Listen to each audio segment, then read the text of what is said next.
This podcast is suitable for students between the ages of 16 to 25. If you're interested in self-improvement, productivity, study tips, this is the podcast for you. Welcome to the Studentpreneur podcast. My name is Abdulmumuni Hikmat. I'm a student just like you. I'm passionate about personal development and productivity. So, if this is your first time listening to this amazing voice, don't make it your last. If not, sweetie, you know how we roll now. Let me hear you say H to the I to the Q, to the M to the A and the T. H to the I to the Q, to the M to the A and the T. H to the I to the Q, to the M to the A and the T. Hi, sweetie. It's your favorite podcast host, the one and only host of this amazing podcast. Yeah, H to the I to the Q is here. Okay, somebody calls me H to the I to the Queen, and I really like that. Should I just change my name to that? H to the I to the Queen. Okay, guys, welcome back to the Studentpreneur Series 2.0. Our next guest. See, you guys, I'm always bringing you guys bosses.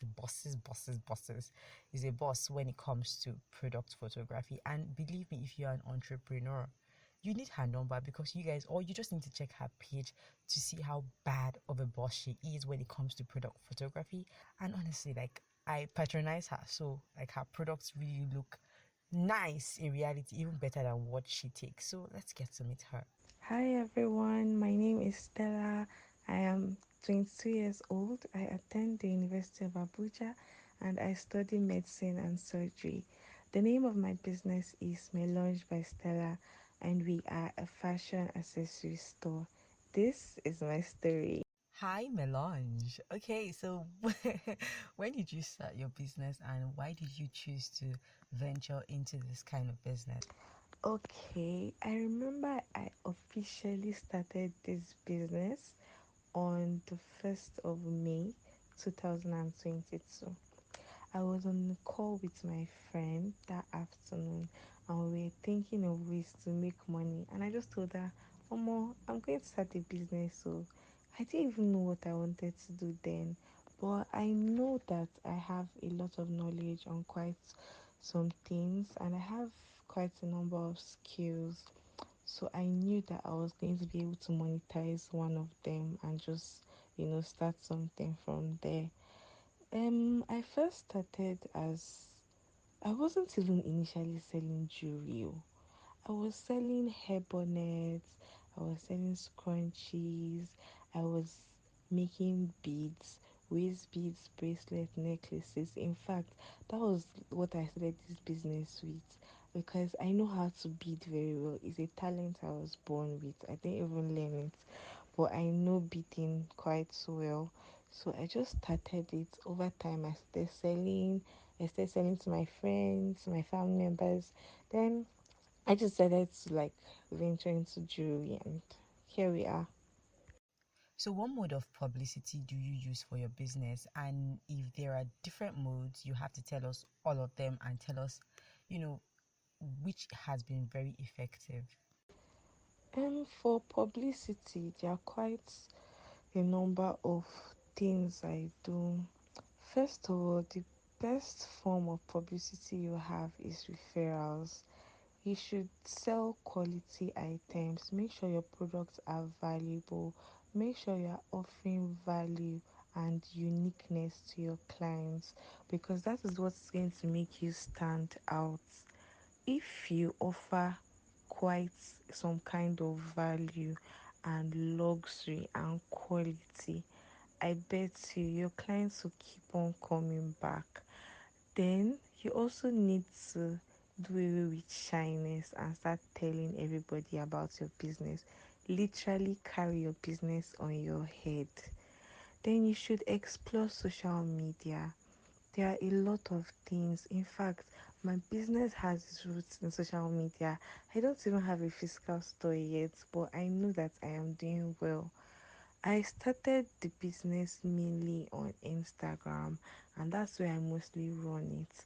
And yes, you can use Instagram ads, Facebook ads, even WhatsApp ads now for your business. So, how did you even find a reliable supplier? And honestly, what platforms can someone listening right now check out in case they need to find a very, very reliable supplier? Like in Nigeria now, trust is not an easy thing, no. First of all, If you want to run a business, you have to have mind. Hmm. I remember when I had made some money from my scrunchies and hair bonnet business. I was just scrolling through Instagram one day and I saw one wholesale supplier's contact. No, she was running ads, so I saw the ad and she had put the prices, wholesale prices that she was offering. I just thought to myself, Stella, why won't you add jewelry to this thing you're selling? I sent her a message.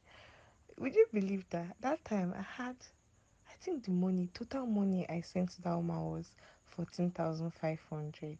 And I don't know, I don't know before, somebody I've never seen. I just sent her money. This is like 2 years ago, yeah, 2 years, I'll be 3 years, yeah. I just sent her money and expected her to send my stuff. And she actually sent it. She sent some necklaces, earrings. Things were way cheaper 2 years ago. So she sent them, and then I showed my mom. My mom was shocked. Said, Stella, you mean you have the mind? Somebody you don't know. What if they are run away with your money?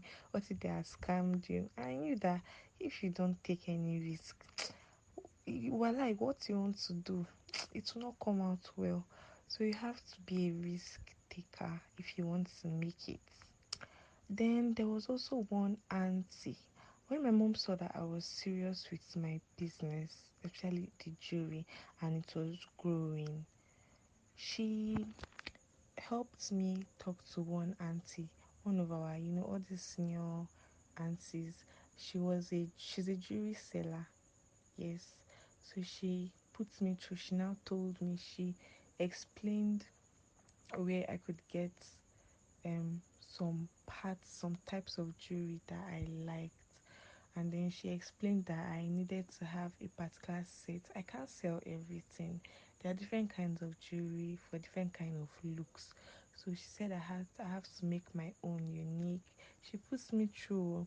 She told me I should decide the type I want to be selling. Then she gave me one of her suppliers' contacts. There are a lot of suppliers everywhere, even in your local markets, in wherever you are. There's Suleja market, there's Ose, there's Trade Fair market, there's Balogun. You can just source from these people, and over time, as your business grows, you can now think of importing. Okay, so tell us, how important is product photography of the product you're trying to sell, and what role does lightning play in product photography? I know lightning does a lot or more. For people like us that sell things online, that mainly run online stores, product photography is key. You cannot make a bad video or a or take a bad picture and expect it to sell for you.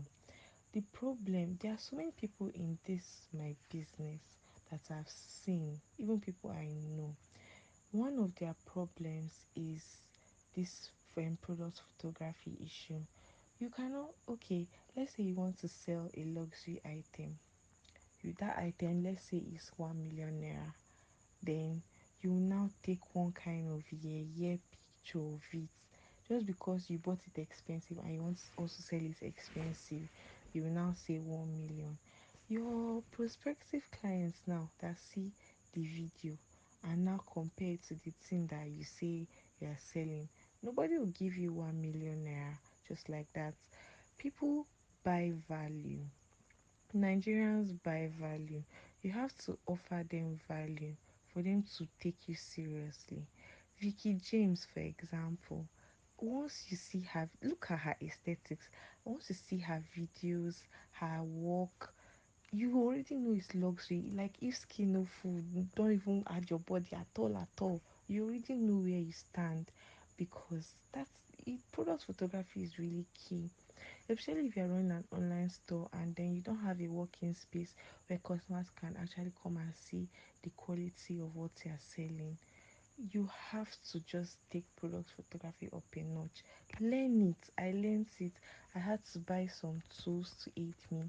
I was always watching YouTube videos, TikTok, just to like help me with content ideas and how to take better pictures and videos of my products, because the way you sell is the way you take them, the pictures and videos is how you're going to sell them.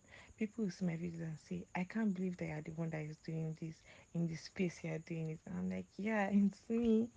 So I think you're one of the small business I really admire because your business has seen immense growth.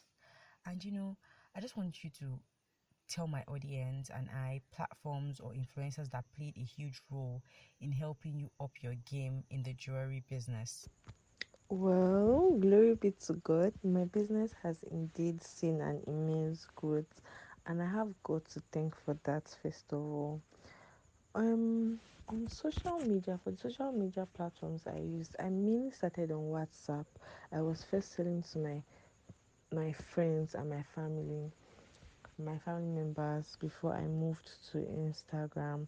And even on Instagram, you have to have good customer base, so they are still going to be your friends for you to be able to sell to them. You should have friends. I used to hear when people say that my friends don't patronize my business.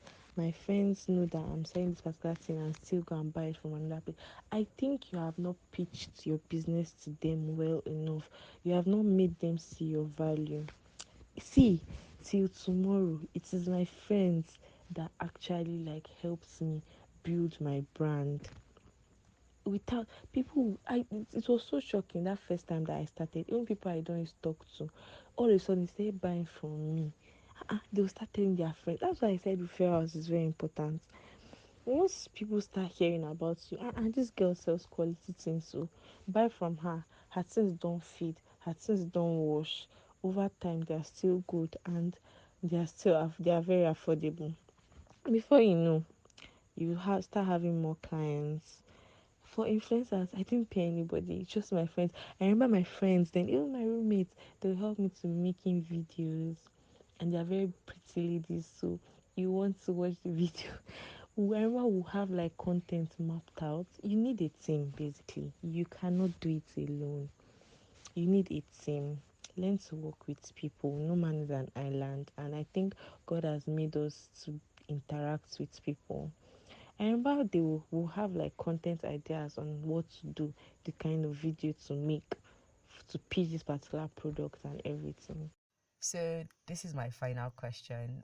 Who's your main inspiration, and where do you see your brand in 5 years? I love to do this. Like it feels like in 5 years I'm going to bring you all back and would see how far you guys have gone, and I'll be so proud that I had these amazing people on my podcast again.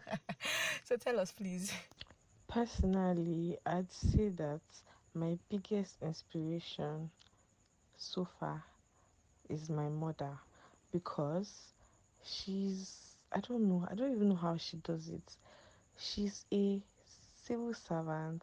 She has been able to run so many successful businesses up until this point, and I've seen how she has managed her home, her career, her side hustles, and happens to do it very well. So it's very inspiring to me. Then there are other personalities I see on the internet, even people I don't know personally. I remember there was one day I was scrolling on Instagram and I saw a page.